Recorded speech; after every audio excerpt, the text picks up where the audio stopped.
한 주 동안 평안하셨습니까? 예. 지난주에 저희는 창세기 3장 마무리했었는데요. 오늘은 창세기 4장 이야기를 함께 해보고자 합니다.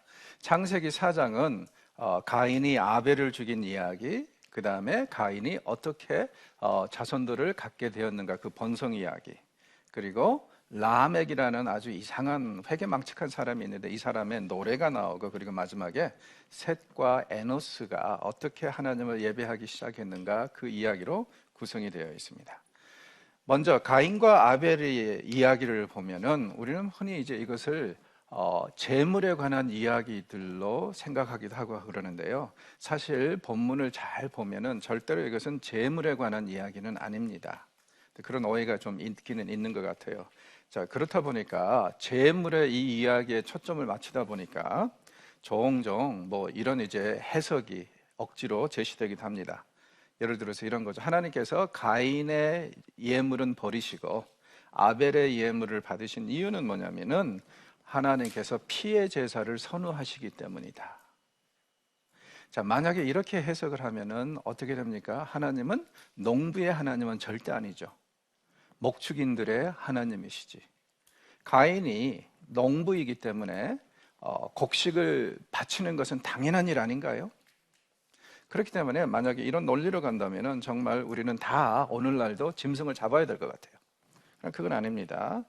또 어떤 사람들은 뭐 이 이야기 자체가 원체 난해해가지고 정말 말 그대로 하나님께서 왜 이렇게 결정하시는지 우리는 알 수가 없다. 하나님의 주권에 관한 것이다. 제가 볼 때는 이러한 해석은요, 또 본문을 제대로 안 봐서 일어나는 일인 것 같아요.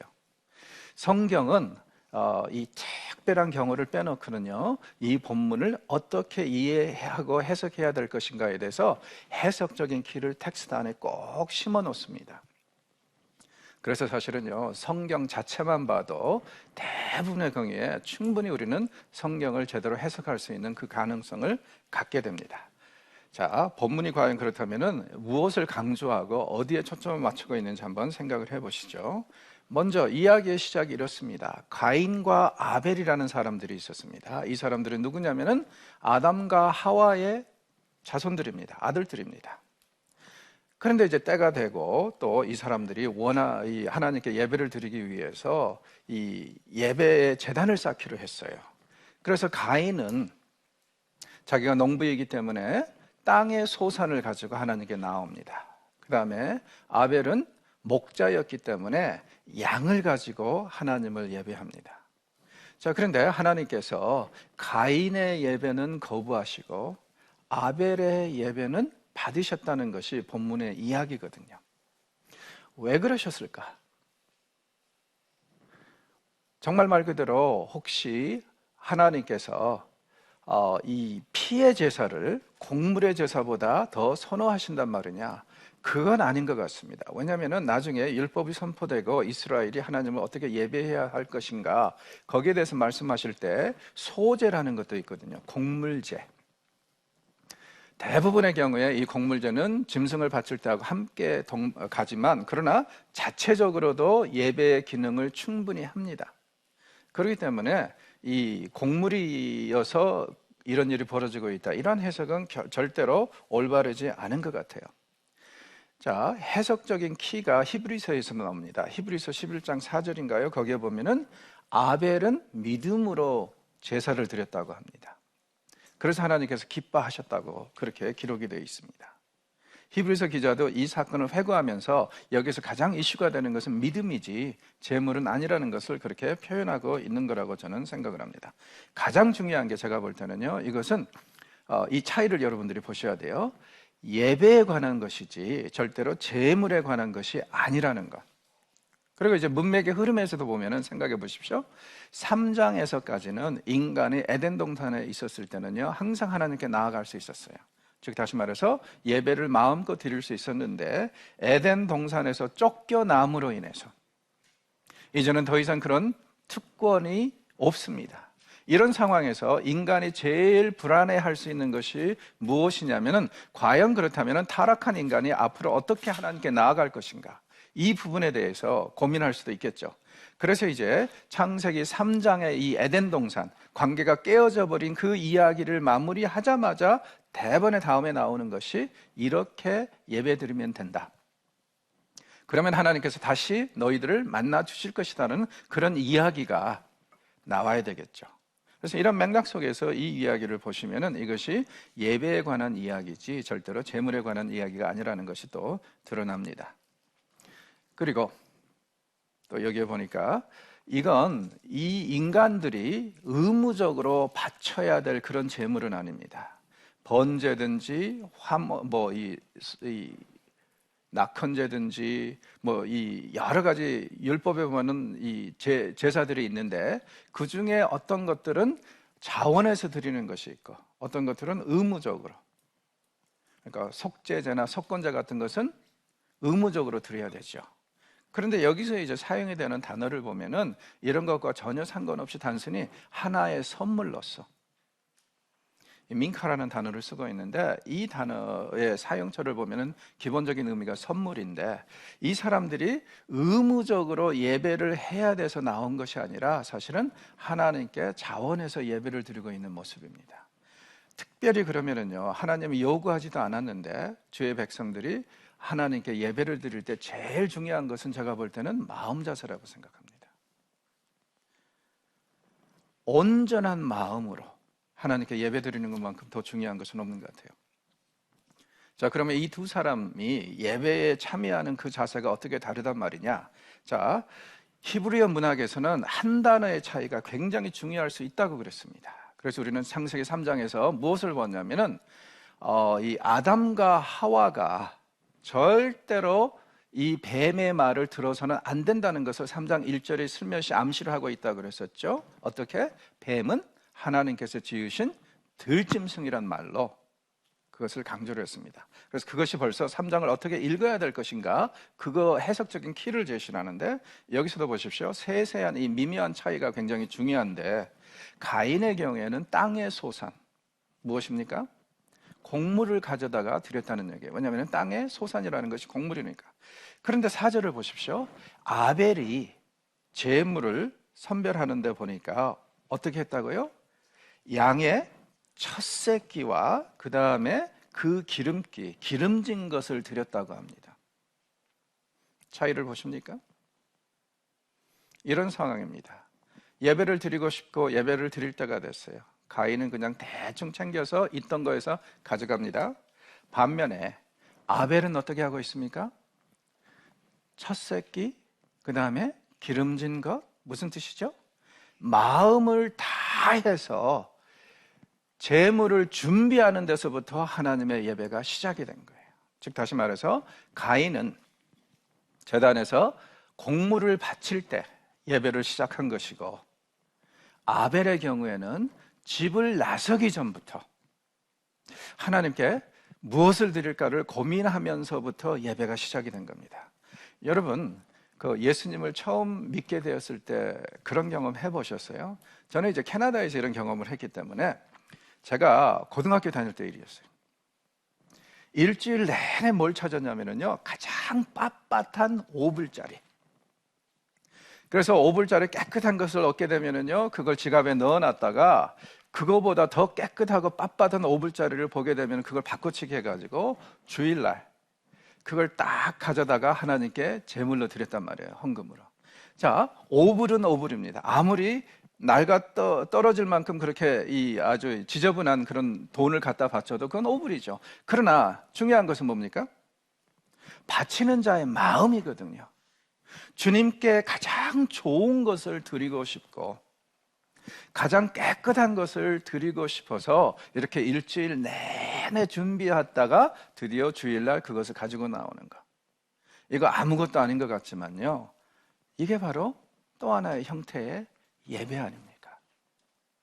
예배라는 것은 우리가 그 시간에 드리는 것도 중요하겠지만 거기까지, 그 드리게 될 때까지의 그 과정도 예배의 일부이죠. 그래서 이제 이 아벨의 경우에는요, 집을 떠나기 전부터 제물을 고를 때부터 벌써 하나님의 예배를 시작하고 있습니다. 그래서 가장 좋은 것 드리고 싶어요. 가장 기름진 것, 그리고 가장 첫 번째 걸 드리고 싶어요. 그래서 이러한 이제 이 절차를 보면은 여러분 대번에 이것이 예배에 관한 이야기지 결코 재물에 관한 이야기가 아니라는 거, 그걸 대번에 알 수 있을 것 같습니다. 그래서 지금도 종종 기독교 방송에서요, 추수감사절 때 이런 설교를 듣기도 해요. 뭐라 그러냐면은 추수감사절이니까 굉장히 감사하라, 이걸 강조하겠죠. 그래서 그런 차원에서 이제 목사님들 중에서 그렇게 설교하시는 분이 있더라고요. 여러분, 이 추수감사절 때는 드리십시오. 하나님께서 왜 아벨의 제사를 받으셨냐면은 피의 제사였기 때문에 그렇습니다. 그러니 여러분도 이 추수감사절 때 피가 나도록 드리십시오. 무엇이 피가 나게 드려야 되냐면 여러분의 은행구자가 피가 나도록 드리십시오. 이렇게 이제 하는 사람들도 봤는데, 그건 절대로 이 이야기에서 시작될 수 있는 그런 건 아닌 것 같아요. 여기는 그냥 마음이 중요하다는 거, 이것을 굉장히 강조하고 있습니다. 그리고 이 예배는 의무적으로 드리는 예배가 아니라 선물이라고 그랬었죠. 자, 그래서 이제 보십시오. 이게 선물이라는 것이 또 어떤 면에서 여기 간접적으로 언급이 되어 있냐면은, 하나님께서 아벨의 제사만 받으시고 가인의 제사를 안 받았어요. 그랬더니 가인이 화를 내요. 어떤 마음 자세죠? 감히 누가 주는데 안 받아?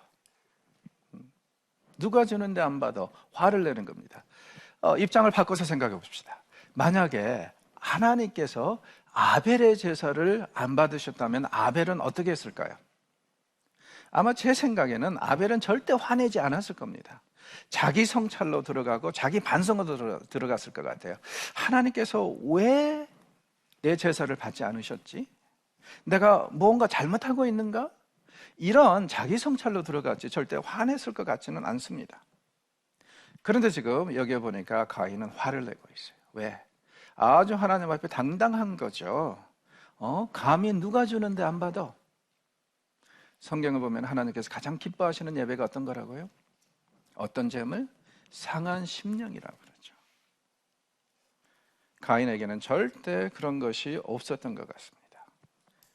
그래서 아주 심히 분노합니다. 자, 이 부분에 대해서 이제 하나님은 그냥 넘어가실 리가 없죠. 하나님이 가인을 책망하십니다. 네가 왜 화를 내느냐? 사실은 화를 낼 사람은 나다, 이 얘기죠. 왜냐하면 지금 가인이 예배 드린다고 재물을 가져왔는데 탁 던져주면서 받으셔, 이런 취지로 지금 하고 있지 않습니까? 그러니 생각해 보세요. 다른 것도 아니고 요구한 것도 아니고 자녀들이 자원해서 드리는 예배인데 딱 갖다 선물을 받으면서 던지면서 받으셔. 여러분이 선물을 받는 입장에서 이런 거 기분 좋겠습니까? 아니죠. 그러니까 하나님께서 요구한 것도 아니고 그냥 자기네들이 와서 드리는 예배인데 거기서 아주 이렇게 당당하게 나오니까 하나님 입장에서는 기분 나쁜 것이죠, 당연히. 그래서 하나님께서 가인에게 한마디 하십니다. 네가 왜 이러느냐? 네가 화낼 일은 아니지. 사실은 네가 네 자신을 되돌아볼 순간 아니냐. 네가 제대로 했으면 이렇게 하겠느냐. 자, 그런데 이제 7절에 보면은 네가 선을 행하면 어찌 낯을 들지 못하겠느냐. 이 말씀이 너무 많은 소설을 만들어낸 것 같아요. 종종 사람들은 그렇게 이 부분을 해석을 합니다. 왜 하나님께서 가인의 제물을 안 받으시냐면은 가인이 평상시에 아주 악하게 살았기 때문이라는 거예요. 이 본문이 그렇게 얘기를 한다는 겁니다. 정말 그럴까요? 다시 한번 생각을 해보십시오. 성경은요, 그 이 이야기를 이해하고 해석하는데 필요한 요소들을 텍스트 안에 대부분의 경우에 잘 알려준다고 그랬었죠. 이 텍스트 안에서 그렇다면은 이 선이라는 것을 어떻게 우리가 정의를 할 수 있어요? 예배에 임하는 마음 자세죠. 정말 말 그대로 상한 심령과 겸손한 마음으로 하나님께 정말 드리고자 해서 예물을 가지고 나와서 예배를 드리는 것하고, 그 다음에 그냥 받으셔 하고 던져주면서 마치 자기가 대단한 일이라고라도 하는 것처럼 그렇게 예배에 임하는 자세, 이 둘 중에 분명히 이 선이라는 것은요, 전자겠죠. 겸손하고 하나님을 사모해서 정말 예배를 드려야 돼서가 아니라 드리고 싶어서, 나오는 자의 모습, 이것을 선이라고 하는 것이지, 그 외에는 우리는 지금 가인이 어떻게 살았는지, 아벨이 평상시에 어떤 행동을 했는지 우리는 알 수가 없잖아요. 그렇기 때문에 이것을 일상생활하고 연결을 하면 대책이 없습니다. 저는 심지어 이렇게 해석하는 사람도 봤어요. 이 가인이 아벨을 상대로 이자놀이를 했다 이거예요. 그래서 돈을 많이 착취했기 때문에 하나님께서 여기서 그것을 짚고 넘어가시는 것이다. 저는 이런 이야기를 볼 때마다 그렇게 얘기를 해요. 소설을 써라 써. 아닙니다. 본문은 우리가 이해하고 해석할 수 있는 해석적인 키를 분명히 다 제시하고 있는데, 이 이야기 안에서 선이라는 것은 다른 것이 아니라 예배에 임하는 사람들의 마음 자세지 다른 것이 될 수가 없습니다. 자, 이렇게 해서 이제 이야기가 일단락이 됐어요.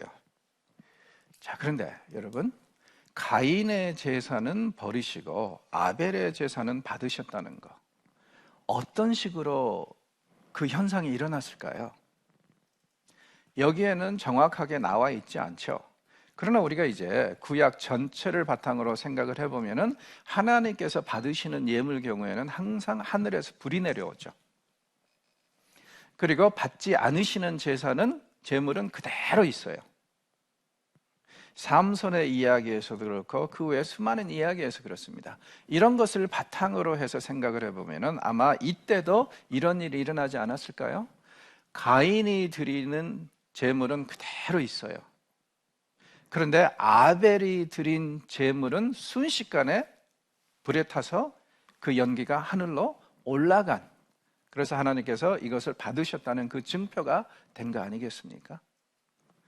그래서 이제 이런 경우에는요, 성경 다른 부분이 이런 이슈에 대해서 어떻게 얘기를 하는가, 이런 것들이 이제 본문을 이해하는 데 도움이 될 수가 있습니다. 자, 그렇다면 이제 이 섹션을 정리를 해보면은 제일 중요한 것은 이 제물 뒤에 숨겨진 예배자의 마음이 지금 이슈가 된다고 그랬어요. 그래서 아벨의 예배 같은 경우에는 본문에 보니까 가장 좋은 것, 기름진 것을 드렸고 그 다음에 첫 소산을 드렸단 말이에요. 그러면은 이 아벨의 이야기가 강조하는 것은 뭐냐면은 이 사람은 준비된 예배, 집에서부터 시작된 예배, 더 나아가서 마음이 정말 하나님을 사모해서 드리는 예배. 반면에 가인의 예배가 안고 있는 문제는 뭐예요? 그냥 일상적인 겁니다. 때가 되니까 재물 가지고 나왔어요. 형식에 치우치고 있습니다. 마음은 없어요. 아마 재물을 드리면서, 예배를 드리면서 이 사람의 마음은 또 다른 데가 있을 수도 있었을 것 같아요. 마지못해 드리는 예배, 이걸 하나님께서는 절대 받으실 리가 없고, 그 다음에 그 이유 때문에 하나님께서 거부하셨다는 것이 본문의 내용입니다. 자, 그렇다면 이제 예배란 어떤 것인가에 대해서 한번 생각을 해보시죠. 예배는 어떤 겁니까? 순수한 마음으로 드리는 겁니다. 그리고 예배에서 재물보다 더 중요한 것이 마음 자세입니다. 여러분 생각해 보시죠. 부자가 100만 원을 내는 거하고 가난한 사람이 10,000원을 내는 걸 두고 액수를 가지고 이 재물의 가치를 따질 수는 없지 않습니까? 그리고 예수님은 과부의 연보를 받으시면서 뭐라고 그러셨어요? 부자들이 내놓는 것보다 훨씬 더 크다. 그리고 인류 역사, 교회 역사를 보면 항상 그렇습니다. 하나님은요, 부자들의 부스러기로 역사하시는 분이 아니라 가난한 과부들의 연보를 통해서 기독교의 역사를 이어오신 분입니다. 왜? 우리가 마음을 다해서 하나님께 드릴 때 하나님은 그것을 30배, 60배, 100배로 만드셔서 사용하시기 때문에 그렇습니다. 그래서 인류의 역사를 보면, 그리고 특별히 교회의 역사를 보면 항상 그래요. 마음이 제일 중요합니다. 그리고 이 준비된 마음, 어떤 마음입니까? 예배에 임할 때 형식적이거나 마지못해서 드리는 예배가 아니라 정말 마음을 다해서, 정성을 다해서.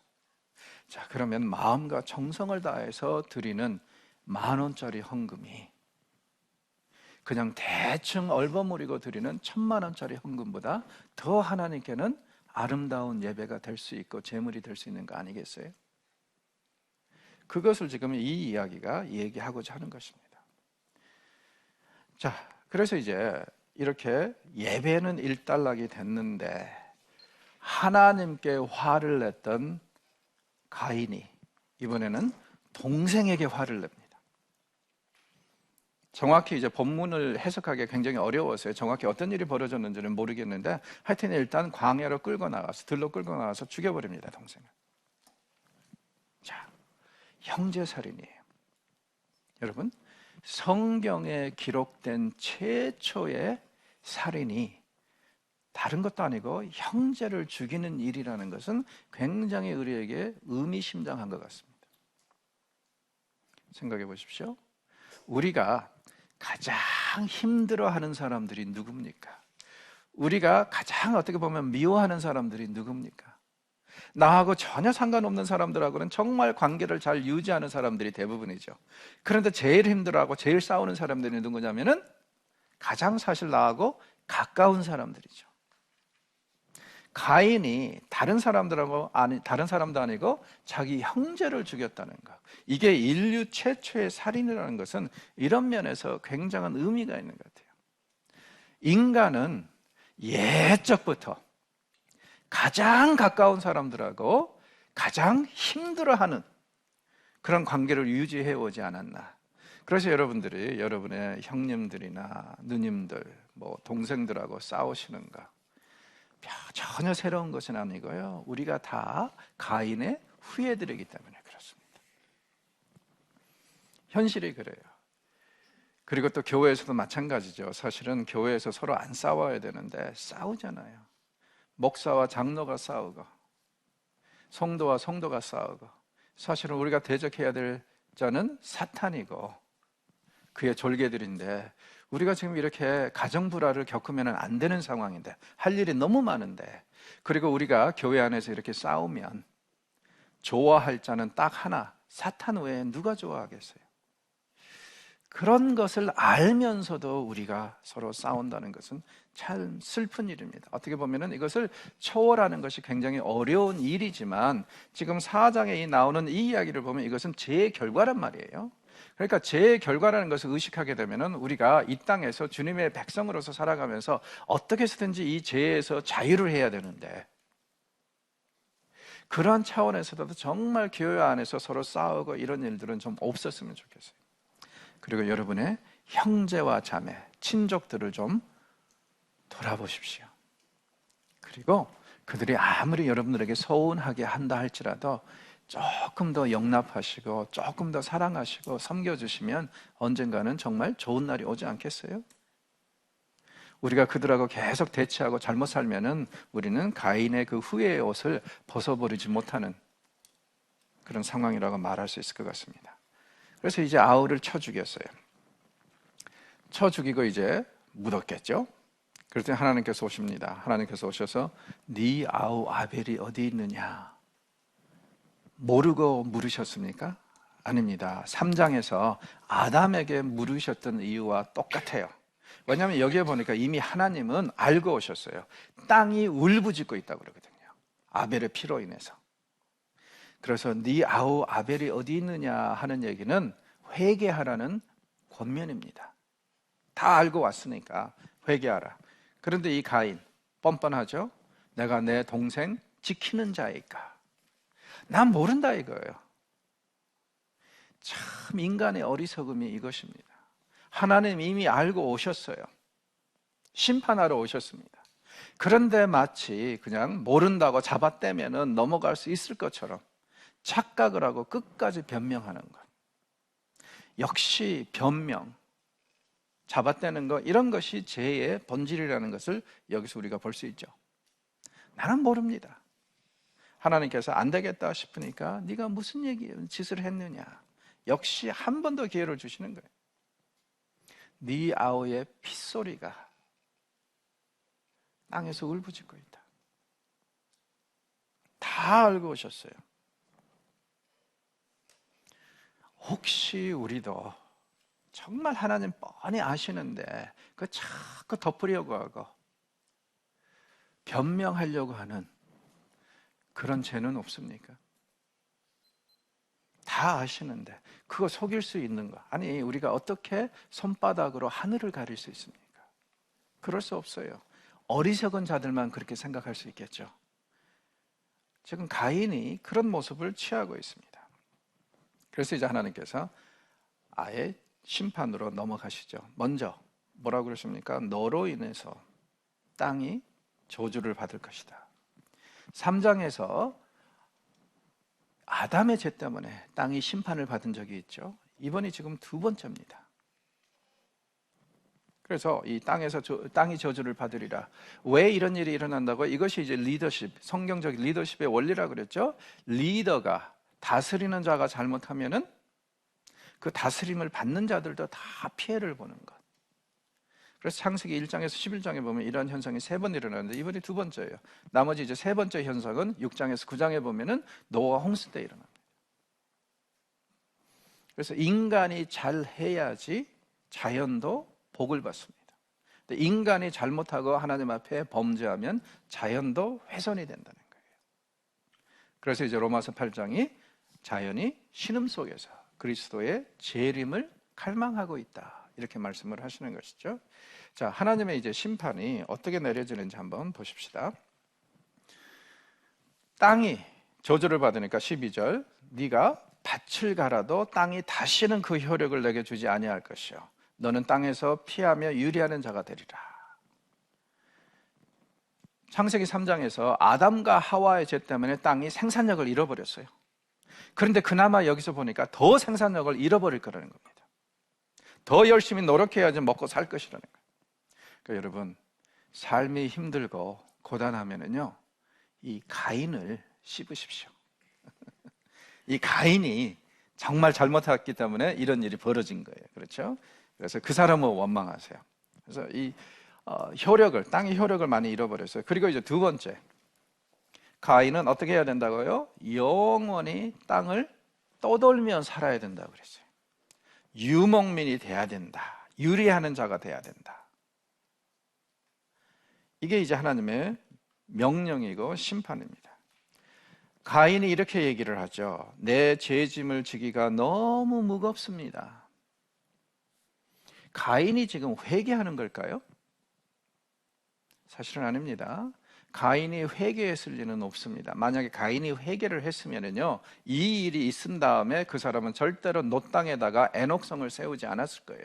왜냐하면 에녹성을 세웠다는 자체가 벌써 무엇을 거부합니까? 이동하는 걸 거부하죠. 그런데 여기서 지금 하나님께서 명령하시기를 뭐라고 그랬어요?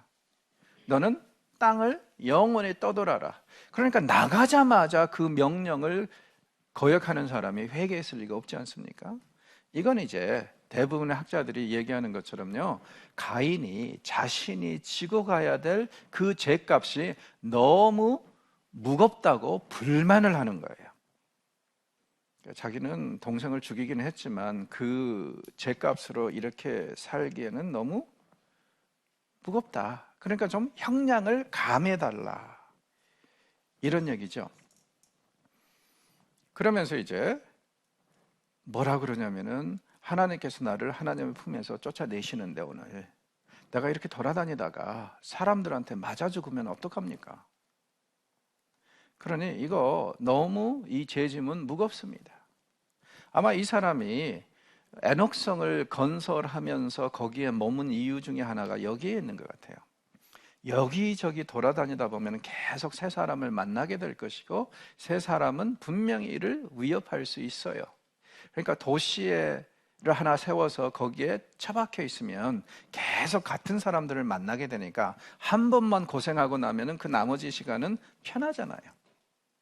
아마 그래서 이제 이 도시를 세운 것 같은데, 어찌됐건 간에 여기에 보니까 내가 지고 가기에는 너무 큰 짐입니다. 그런데 이 가인이 두려워하는 사람들은 누구죠? 종종 아담의 후예 외에 다른 후예들이 이 땅에 있었다고 주장하는 사람들이 있는데, 그것은 정말 비성경적이고 근거 없는 얘기입니다. 오래전부터 유태인들도 한 번도 그런 얘기 한 적 없어요. 그리고 성경을 잘못 이해해서 하는 얘기입니다. 자, 여기를 잘 생각해 보십시오. 나중에 5장에 가서 보면은 이 아담이 셋을 낳았을 때 130세라고 그럽니다.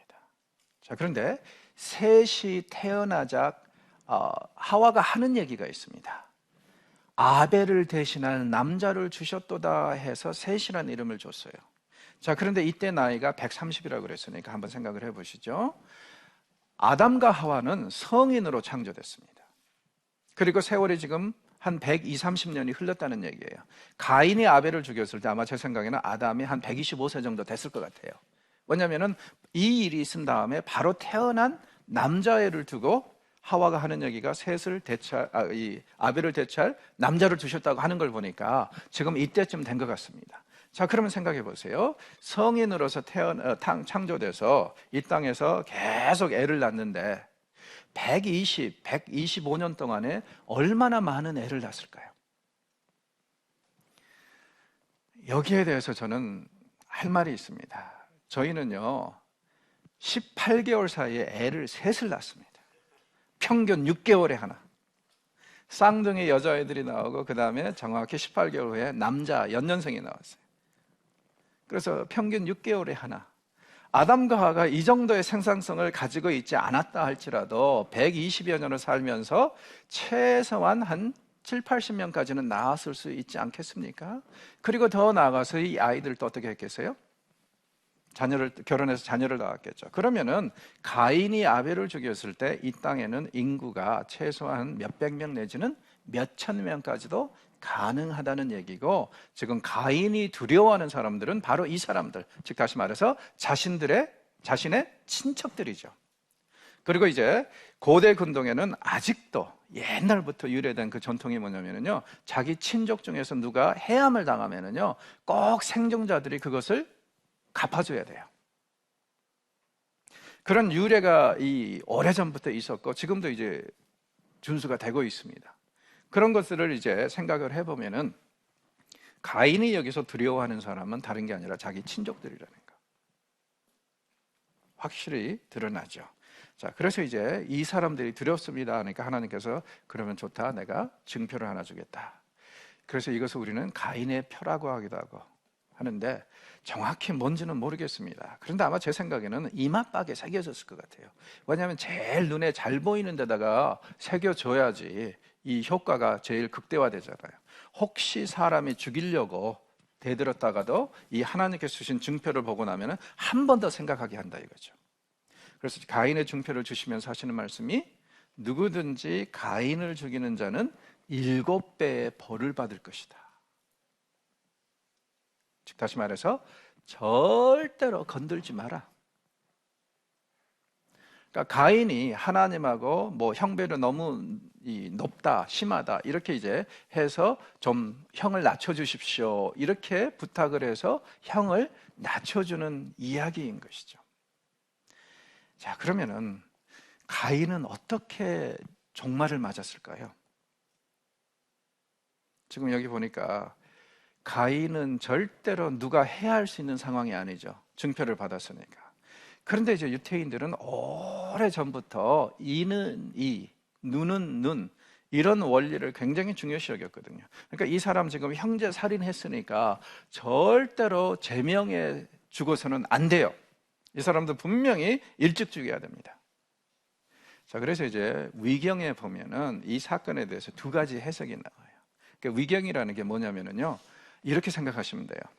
요즘에 지금 한간에 노아라는 영화가 굉장히 지금 이슈가 되고 있죠. 이게 너무 성경을 뒤집고 엎고 해가지고 안 봐야 된다 이런 쪽이 있는가 하면, 또 한쪽에서는 이거 굉장히 괜찮은 영화다 그러는데, 사실은요 노아 영화를 대충 이렇게 저는 본 적이 없는데 이야기를 들어보면 간단해요. 일종의 미드라시입니다. 미드라시가 뭐냐면은 우리말로 정확한 게 있어요. 대하소설.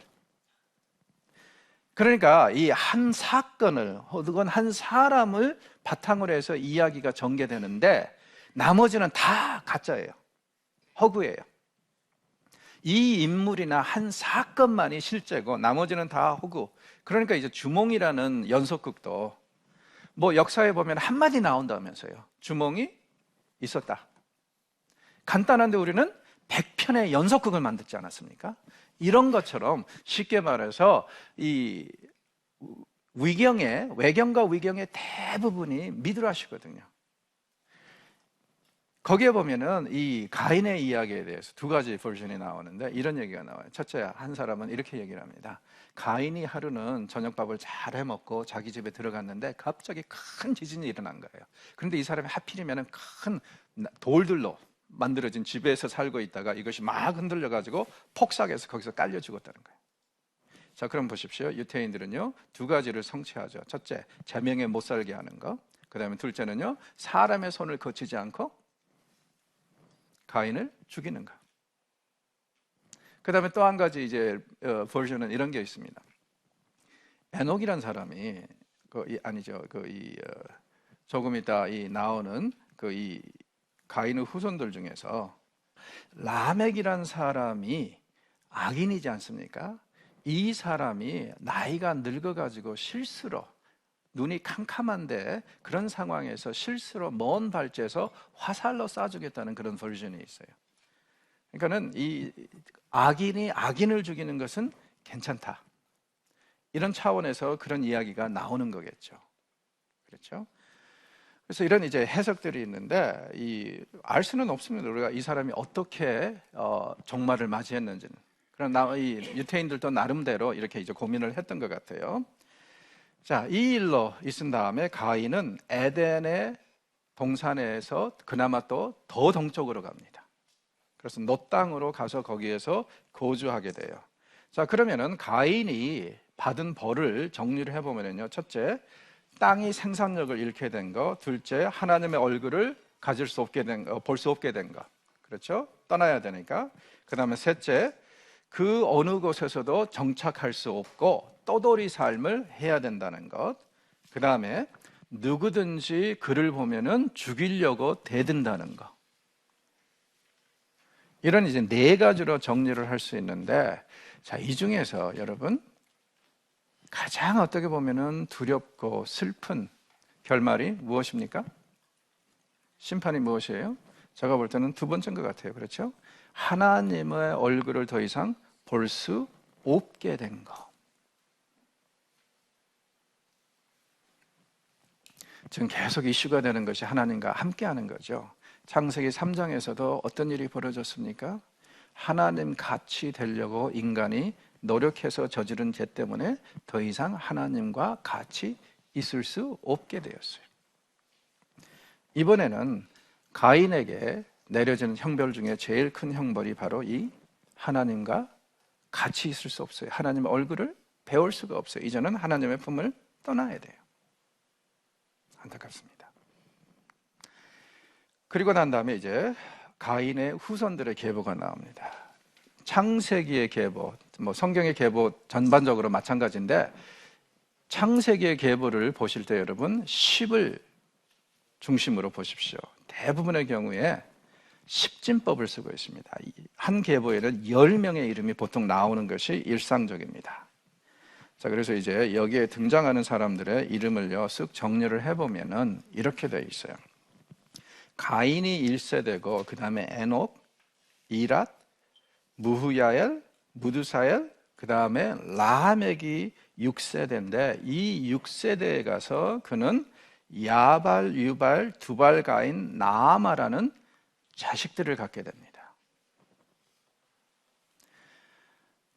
자, 라멕의 시대에 가서 이 네 자손들의 얘기가 또 다른 상징적인 의미가 있어요. 조금 더 볼게요.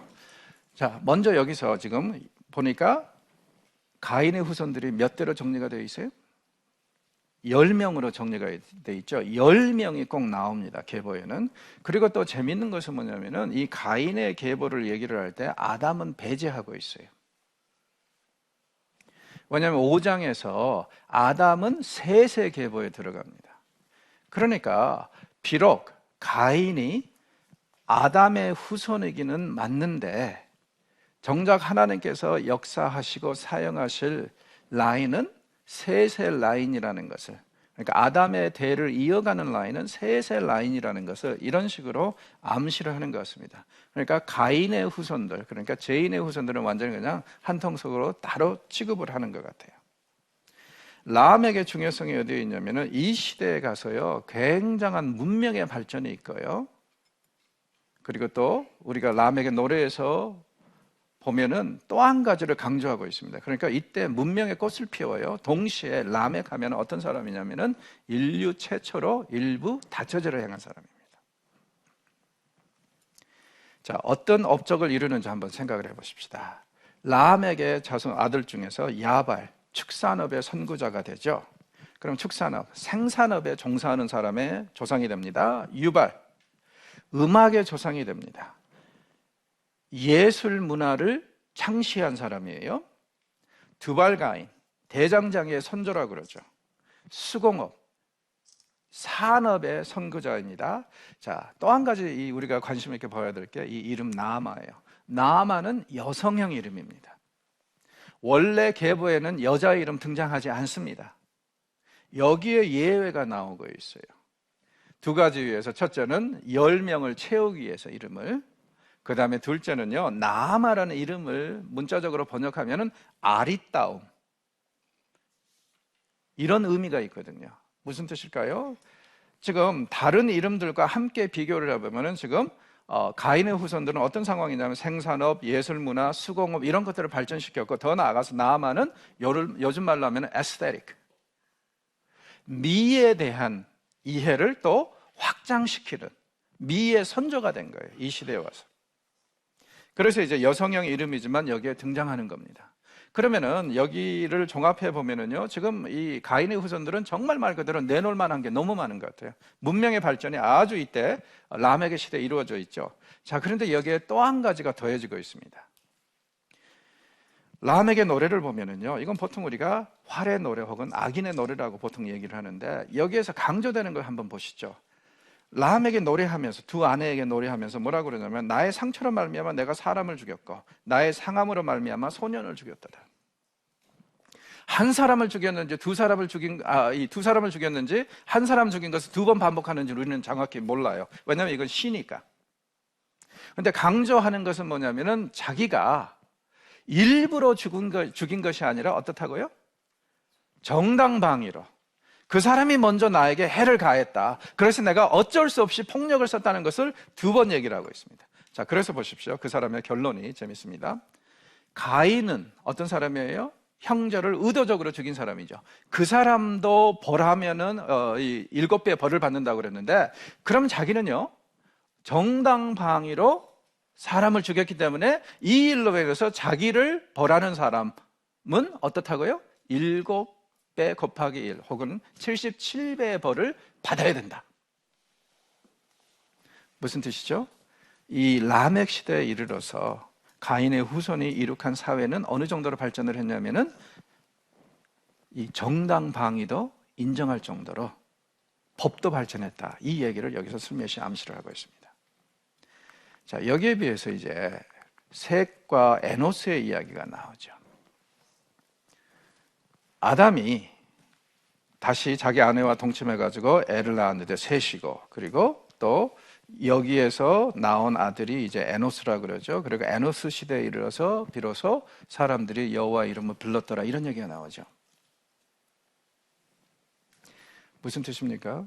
그럼 그전에는 예배를 안 드렸다는 얘기인가요? 아니요. 가인과 아벨의 경우에 보면 예배를 드렸잖아요. 이제 잘 보십시오. 그동안에 개인적인 예배가 있었는데 에노스의 시대에 들어서 여기 보니까 뭐라고요? 사람들이, 무슨 뜻이죠? 공동체의 예배가 이때, 집단적으로 예배 드리는 것이 이때 시작이 됐다. 그리고 셋의 자손들은 가인의 자손들처럼 내놓을 만한 업적이 없습니다. 예배 드리는 거 딱 한 가지뿐이에요. 그런데 5장에 가서 보면 하나님은 이 셋의 자손들을 쓰십니다. 우리가 하나님께 드릴 수 있는 것이 무엇일까요? 어떤 업적을 남겨서 하나님을 기쁘게 할 수 있겠습니까? 없습니다. 왜? 결국에는 모든 것이 하나님의 축복으로 이루어지지 않으면 인간의 죄로 세워지는 거 아니에요, 업적이라는 것이. 하나님께서 우리를 보실 때 가장 중요시 보시는 게 뭡니까? 예배. 그렇죠? 가인과 아벨의 이야기에서도 그렇고 여기서 지금 이 이야기에서도 예배가 가장 강조되고 이것이 정말 하나님을 향한 마음이 하나님께서 우리를 선택하시는 가장 기본적인 기준이라고 말하고 있습니다. 그래서 이 에노스의 후예들은 하나님 앞에는 어떠한 업적도 내놓을 수가 없지만 그럼에도 불구하고 하나님의 선택을 받습니다. 이게 하나님의 축복이고 하나님의 선택 권한입니다. 자, 오늘은 이렇게 마무리하겠습니다. 감사합니다.